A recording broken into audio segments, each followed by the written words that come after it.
The anti-Trump agent pulled off of the Mueller investigation says he is willing to testify before Congress. Peter Strzok's lawyer says his client is willing to testify before the House Judiciary Committee or any other congressional committee about the Bureau's investigations during the 2016 election.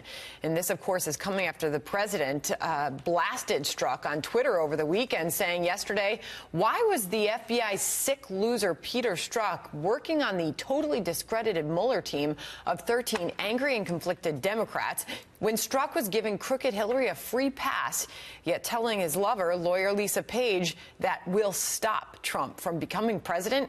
Witch hunt. Let's bring in Byron York, chief political correspondent for the Washington Examiner and a Fox News contributor. Byron, good morning to you. Good morning. So what does it mean that we could potentially hear directly from Peter Strzok?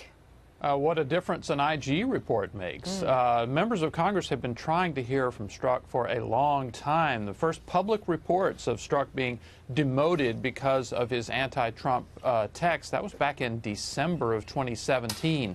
And members of Congress have been trying since then to get the FBI to allow him to speak. So in the better late than never category, this is something that a lot of Republicans are going to want to hear from Strzok. Yeah, and his attorney says that Chairman Goodlatte's pursuit of a warrant is wholly unnecessary because his client has been fully cooperative with the DOJ, Office of the Inspector General, and that he intends to voluntarily appear and testify before your committee. So what do you expect we will hear from him?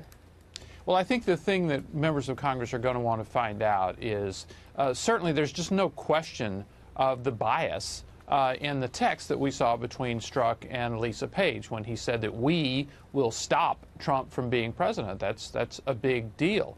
But I think they're going to try to see if there's any connections between the bias that he had and the decisions that he made. In particular, there was a series of events in October of 2016 at the very height of the presidential campaign in which the Hillary Clinton email question had come back to the fore because of these emails that were discovered on Anthony Weiner's laptop.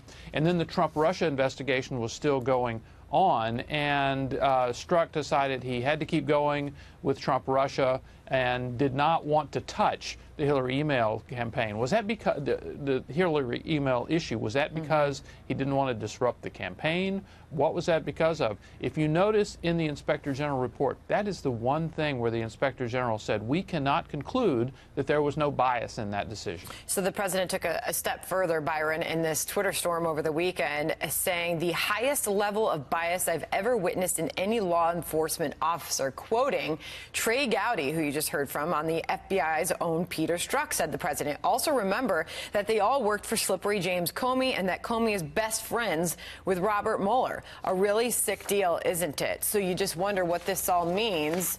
A few seconds left, Byron, for ultimately the investigation. Well, on Fox News Sunday, Trey Gowdy was absolutely scathing about Strzok and Page, the FBI, and how that will affect the Mueller investigation. He said, you know, if you're a prosecutor in court and you're presenting evidence that was gathered by these biased people, good luck to you. And so I think the president latched onto those comments very quickly. Well, the president making it very clear how he feels about Peter Strzok Always over the weekend does. series of tweets. Yeah, exactly. Byron York, good morning. Thank you.